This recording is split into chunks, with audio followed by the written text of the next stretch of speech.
2 minutes.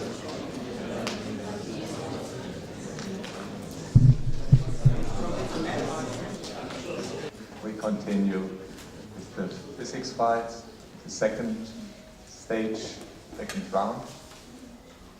The Omicron team is now the reporter team, and the Aperture Science team is the opponent team. You need no preparation? Could I have some preparation? Some preparation. Now, 2 minutes preparation time for the reporter team.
Good morning, my name's Raymond Mason, I'm in Team Omicron, and today I'm going to present to you task number 2, balloon air horn.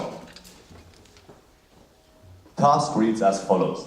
A simple air horn can be constructed by stretching a balloon over the opening of a small container or cup with a tube through the other end.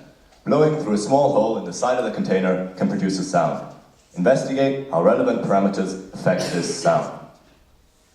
So to do this, of course, I first had to build myself an air horn, which consists of a container, a balloon membrane, a blowhole, and a tube. I then operated this air horn, blowing into it, which produced a sound, and this sound had parameters such as frequency, intensity, and timbre. In my presentation today, I'm going to discuss which parameters I investigated, show you the air horns that I constructed, briefly discuss the physical background theory, explain to you the experiments I conducted, present to you my conclusions, and give you an outlook for the future. So, first I had to decide what were the parameters of the air horn that I was going to vary, and what were the parameters of sound that would be affected. So for the parameters of air horn, I investigated the tube length and tube diameter, and the balloon membrane's diameter, and the protrusion height of the tube into the balloon membrane. For parameters of sound, I investigated frequency, intensity, and timbre, but due to time constraints, I will only discuss my investigations into frequency and intensity. Here are some, each has its own sound. Unfortunately, I can't play the sound right now, but I guess you got an idea from the beginning. I'm now going to briefly explain how the air horn functions. So by blowing in through the blowhole, you increase the pressure in the air chamber. This in turn lifts the membrane, which then begins to vibrate, and these vibrations excite the air molecules in the tube, which causes waves, and these waves then interfere to create standing waves, which we can then hear as a sound. Now, seeing as I just stated standing waves in a tube, there's already an established theory on this that states that for an open-ended tube, we will have all harmonics given by the formula F equals n times V divided by 2L, whereas for a closed open-ended tube, we will have only odd harmonics given by the formula F equals n times V divided by 4L. So, now we have to ask ourselves the question, is our balloon air horn equivalent to an open-ended tube or a closed open-ended tube? So, To investigate this, I set up an experiment where I varied the tube length, kept all other parameters constant, and recorded the first 5 resonant frequencies for each tube length. Here is a plot of my results with inverse frequency versus length. So, the first thing that we can see is that both odd and even resonances are present, and that the fundamental frequency is given by the formula for a closed open-ended tube. We also find through investigation that the frequency formula, in the case of our balloon air horn, is the same as for a closed open-ended tube, F equals n times v divided by 4L, but instead of limiting ourselves to only the odd harmonics, we allow all harmonics. Another thing we see is that our functions are mostly linear, which supports this common standing wave theory. And if we then take the gradient and then convert this to a value for the speed of sound, according to which resonance we are looking at, we get a value that's very accurate. So for the fundamental here, I got a value of 350 meters per second, which is certainly reasonable and proves that there really are standing waves in the tube. However, we also see that our lines do not seem to pass through the origin, something that certainly doesn't fit common standing wave theory.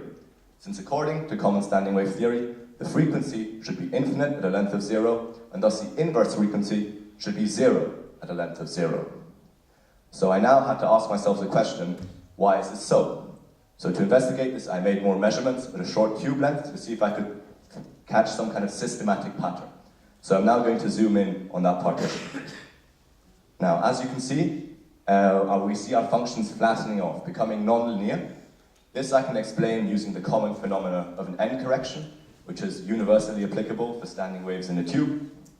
And we also see that if we extrapolate our function, we will certainly have a non-zero inverse frequency at a length of 0.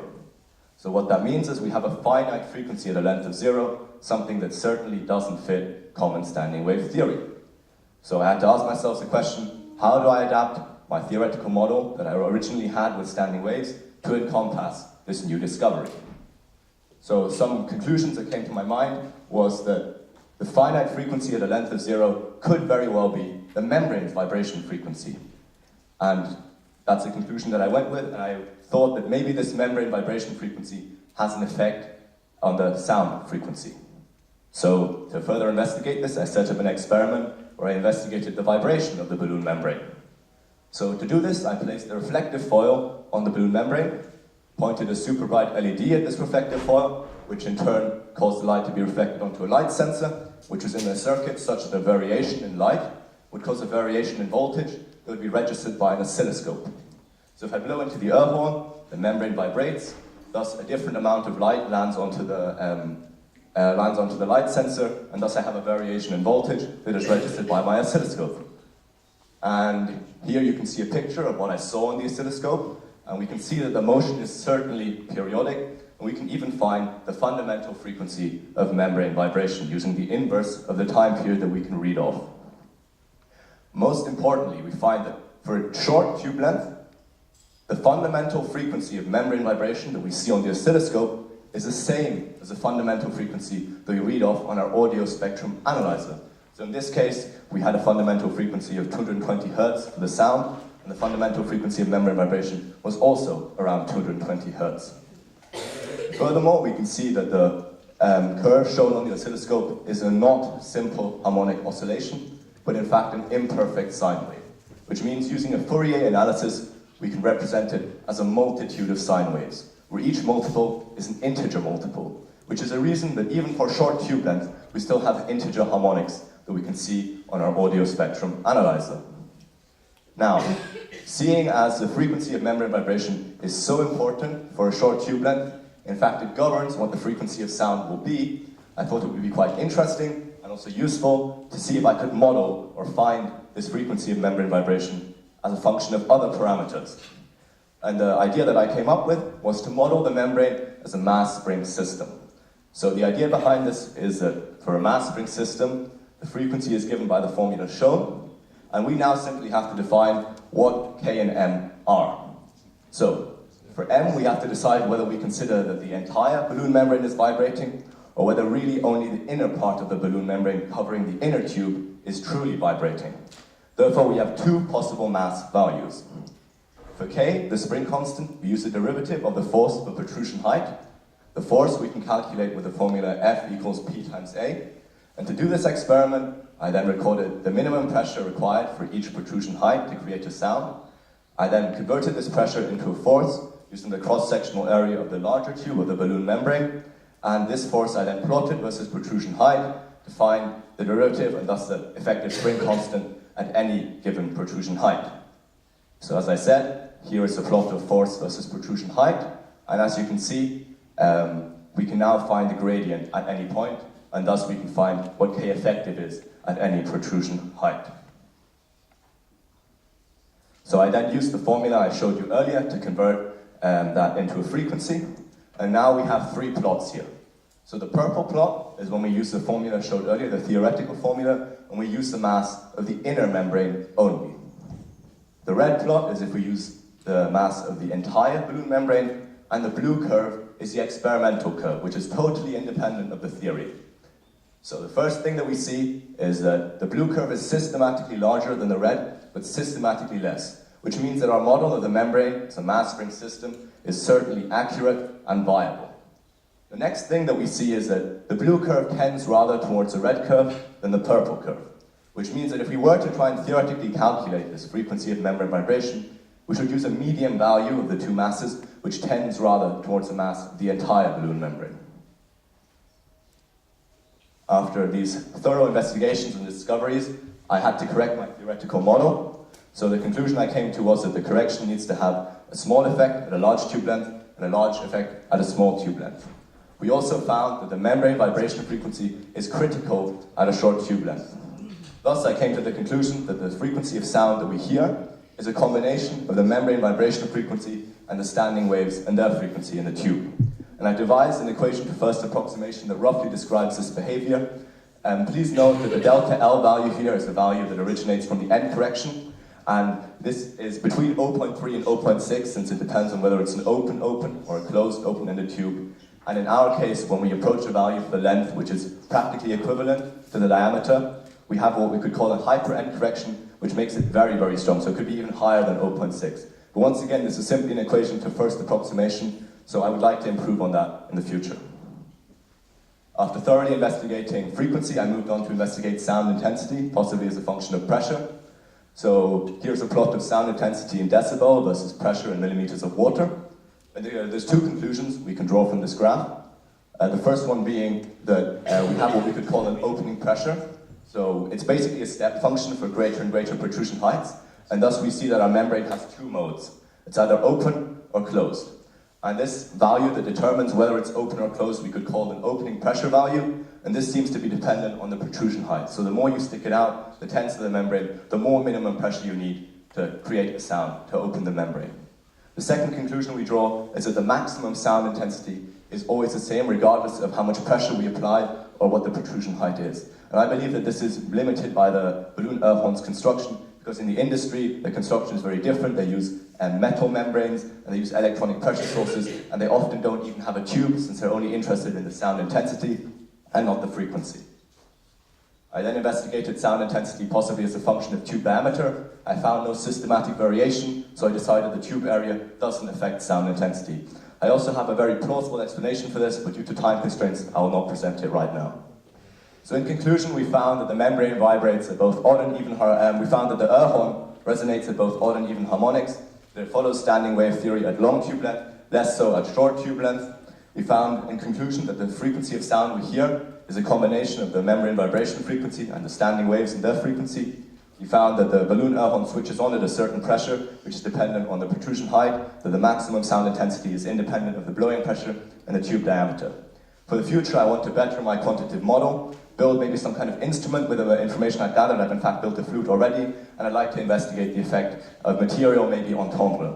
Here are the references I used for my work, and thank you very much for your attention.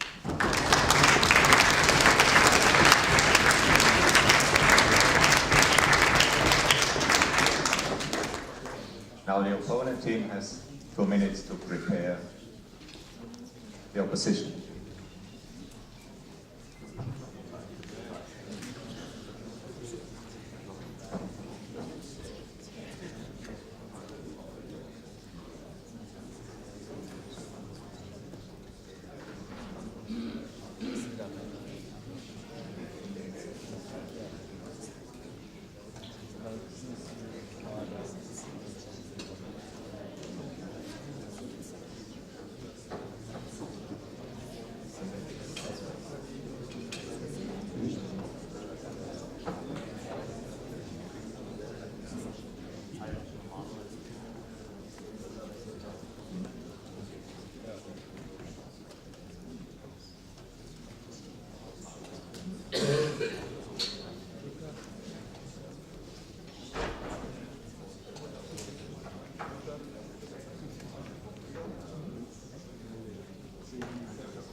Where? Yes, I do. Thank you.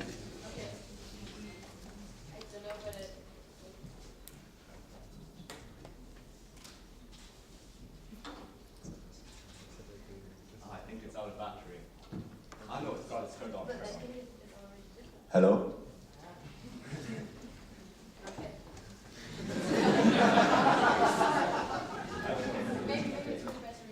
Yeah, exactly. It turns on for a moment. And then it goes up. Sorry. Would you? Maybe.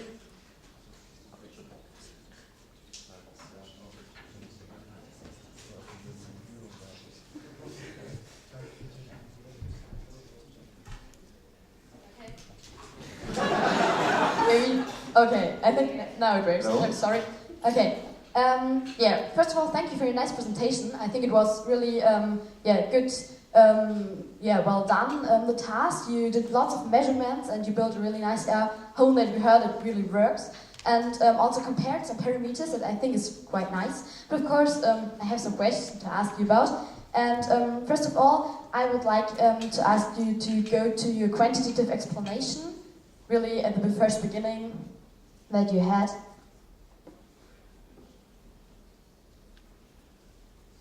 Yeah, there maybe, yeah, now you show that you have different waves that are produced in here, but later on you only talk about one frequency. How can you explain that? Where does this one frequency comes from?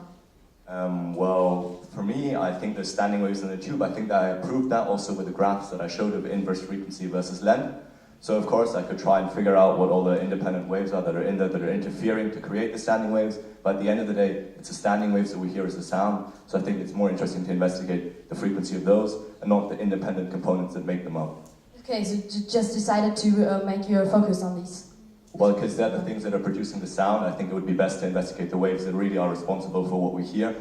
And I think to investigate the independent parameters is first, well, the independent waves is hard, and second of all, it's, I think, unnecessary to a certain extent, because the standing waves are what we hear, and if we investigate those, we've practically indirectly investigated the other independent waves. Okay, but you did look at them really closely at one of these different. Okay, yeah, all right.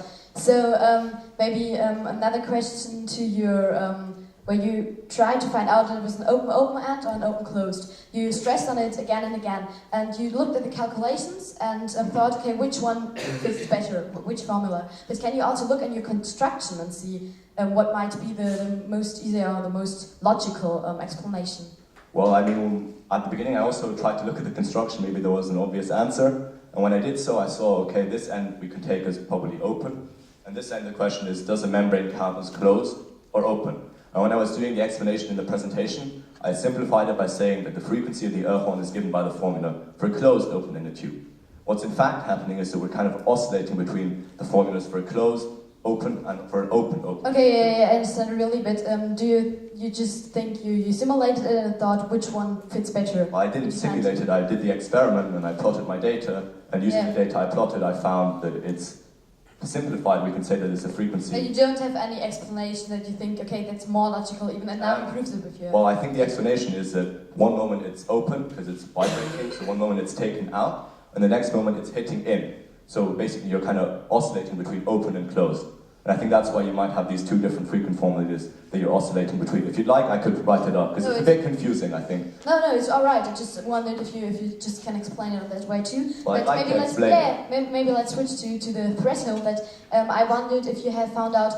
First of all, did you use always this model? So did you do any other model of air balloon? Could you specify what you mean with this model? Yeah, you just told that you had, I see here many different air holes. And for instance, I wondered if you found out, for example, a threshold at which the air horn doesn't work anymore. So if you vary the length, if you vary all these types. So for a threshold value, I found that the length isn't really that important. I mean, practically I can't go down to 2 centimeters or 1 centimeter. So from an empirical place, I don't know what happens at such a short length, but I expect it still to work. And for the membrane, I'd say that if it's very, very tense, so to maybe 8 millimeters if you stick it out or even further. It gets very hard to open it with your own lungs, but if you were then to use like an electronic pressure source, I'm sure you could open it. Okay, maybe just stick at that point. You talked about the balloon that you put on there. Did you measure some force that is in there, or the strength that how big it is that you have to? Where's the maximum maybe to strength this balloon over your blow?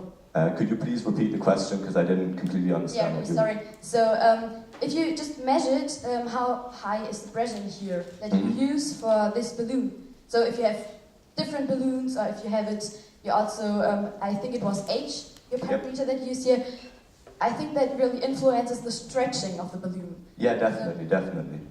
Did you measure it? How high is the pressure on the balloon, or how do you think it affects that? Are you asking me about the height or the pressure? Could you specify which parameter you're asking? Yeah, the pressure that is resulting out of the height that you are pulling it in. Well, I mean, the pressure isn't resulting from the height. You're blowing in with a certain pressure, and the more you stick the tube out, the higher the protrusion. No, I don't mean the pressure of your air. I mean the pressure that you have already in here, because it's tense.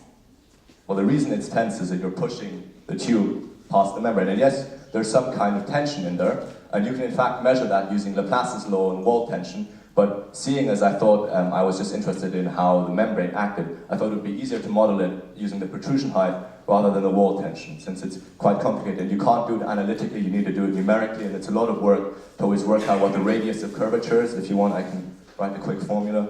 So, no, it's alright. I just wondered if you just can explain it on that well, basis. I can explain it. Yeah, okay, then go on. Okay.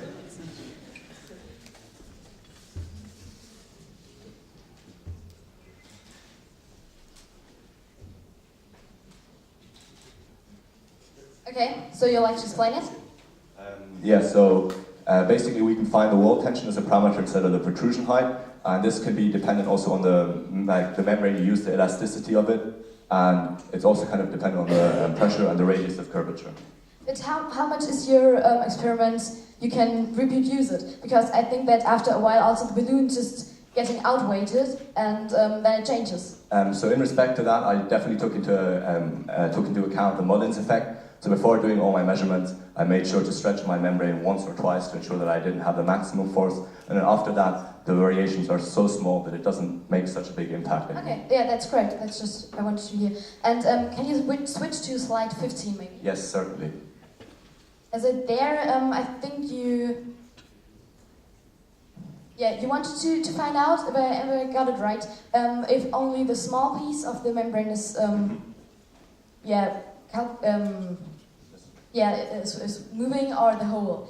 And you wanted to build a median, but how exactly you wanted to do it? Or So for my theoretical calculation then of the frequency of membrane vibration, I was interested to see if in my earlier formula that I showed, whether I was supposed to use the mass of the entire membrane or only of the inner membrane, and I found that it's some kind of medium value.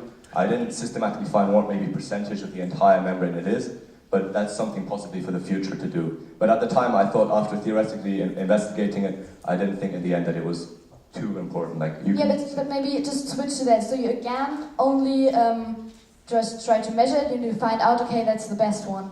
So you did it similar to your further investigation before. Could you repeat the question? Yeah, please? you just you looked again which fits best, but you can't explain it quantitatively because why it is more logical that only this membrane.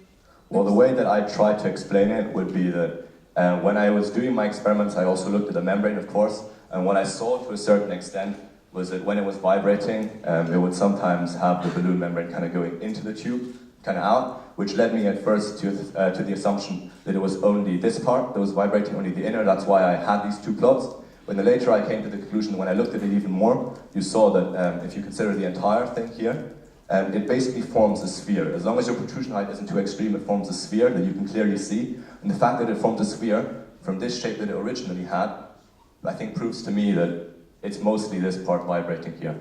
Okay, yeah, thank you, I want to know that. And as you already drawed here the outer part, do you think that it has any influence to vary just maybe on the resonate or anything else?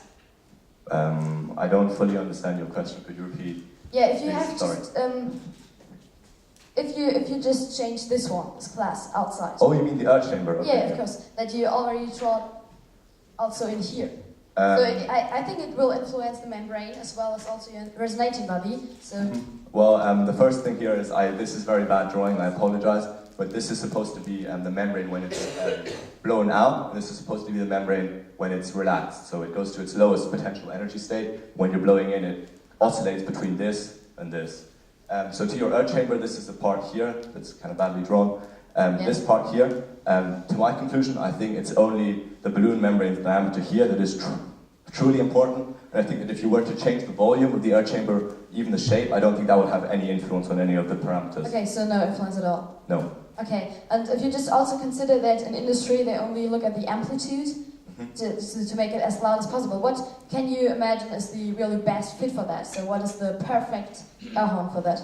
Well, the perfect air horn would be, if you're only interested in the sound intensity, as far as I understand from the industry, is that you were to simply have a metal plate, preferably with as high a stiffness, as high as a spring constant, so to say, as possible, and you practically had an electronic pressure source, and then simply this was vibrating, and then you'd supply the pressure, cause it to vibrate, and if it's got a really, really high spring constant, really high stiffness, it would require a lot of pressure, but when you did manage to get it to vibrate, it would be very, very loud. So I found that in the industry, for trains, for example, nearly each vehicle has to have some kind of air horn, and these were often up to 120 decibels, so okay, very, very maybe loud. Go in there, I'm sorry to interrupt you, but if you just think about, you talked that maybe human beings can't blow it, for example, if you have a too high intensity there, but do you think that the higher air pressure is that I blow inside, the higher also, gets the amplitude, or is there something? Are you referring to the membrane or the industry horns? I just maybe if you also look at that, yeah, if you. Well, I did investigate the sound intensity as a function of pressure. If I would like to go to that graph. Yeah, but do you think that it goes on and on? So if you have maybe an electric. Oh, you mean if the pressure value is even greater? Yes, I think that the maximum sound intensity is limited by its own construction. If you'd like, I could try and explain this. No, it's alright, we don't have many time left. I have some other questions. If you also have to look maybe on the humidity, I think. But if you blow in there, it's not only air that you blow in, but there are also water particles. So also the humidity might have an influence. I believe that could be the case. I think it could have an influence, but at the same time, I think one, the influence would be very little, and second of all, I think it's more dependent on the pressure with which you blow and whether it's necessarily humid or not. I don't think that has necessarily the biggest influence. Okay, so you neglected it. Okay, thank you. I think that we have had a nice discussion. We talked at first of the standing waves and the different frequency that they have, that you considered only one from that. We looked at your model that you have and the different shapes and parameters, and at the end we also looked at some other values and parameters that might influence and you might not have already considered, and I thank you a lot. Thank you.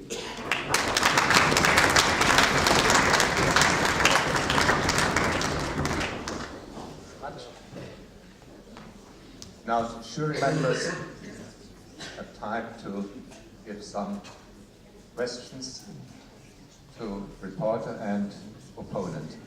Tobias. Raymond, you said that for very short tube lengths, you need a hypercorrection of the parameter for open-ended or closed-ended. So if you see that you need a hyperreaction, why don't you think about a different model at all? So maybe that for very short lengths, standing wave model isn't appropriate anymore. This is in fact a thought that came to my mind. I thought maybe it is just a cutoff, so maybe from a certain length onwards, it really is that the standing wave model falls away completely. But I think the conclusion that I came to was that even if I had a very long tube, the frequency still wasn't exactly what the frequency should be according to the standing wave model. And this was systematic, it was always a bit less, and it got always less and less and less as I increased the tube length. So I think that it isn't such a cutoff point where it's just standing wave model or not a standing wave model. I think it's a continuous combination of the standing wave model and the membrane's vibration. Okay. To the reporter, you did now these experiments on rubber, right? The membrane is out of rubber. So did you see any relaxation phenomena of this, I mean, after a certain time scale? Sorry, I didn't entirely hear the question. Could you repeat it, please? So the membrane consists of rubber, right? And this is polymer material, so it actually relaxes after a while. Did you see any frequency differences or changes over your period of measurement? I think this is in regard to the Mullins effect. I'm not sure if that's entirely, is that correct?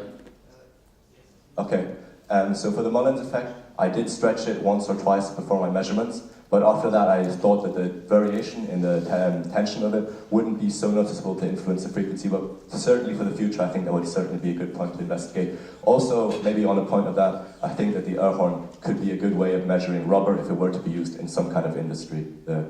Hence. Yeah. Question, please.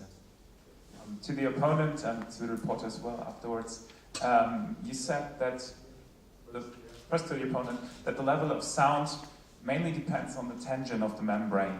Can you maybe compare this, what he said, to this graph we see there?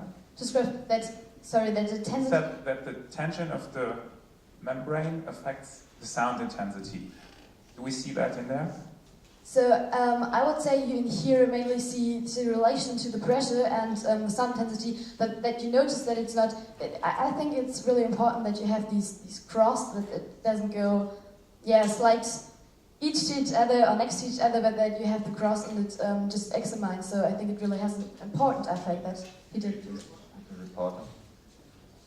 So to answer that question, I think that for low protrusion height, you can certainly see that the sound intensity is lower, so for the blue curve. And in regard to that, if I have the time, I'd like to answer that question maybe thoroughly. So if we model our membrane as a mass spring system, we know that the energy of the mass spring system is E equals a half kx squared.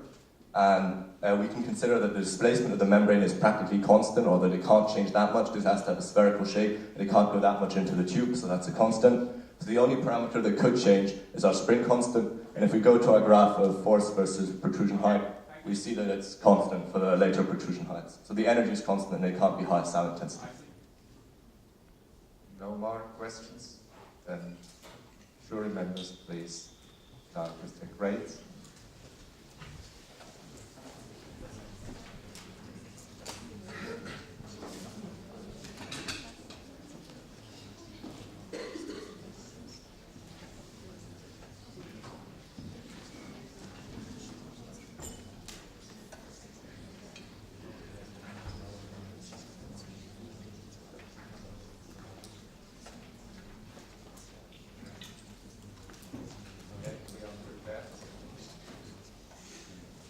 Then first the grades for the report, from right to left.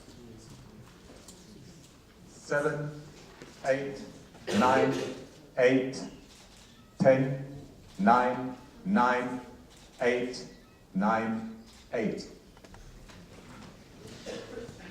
And now the grades for the opposition, or discussion team. From right.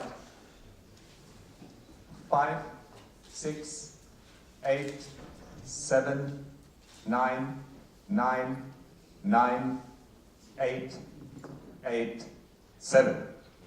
Thank you very much.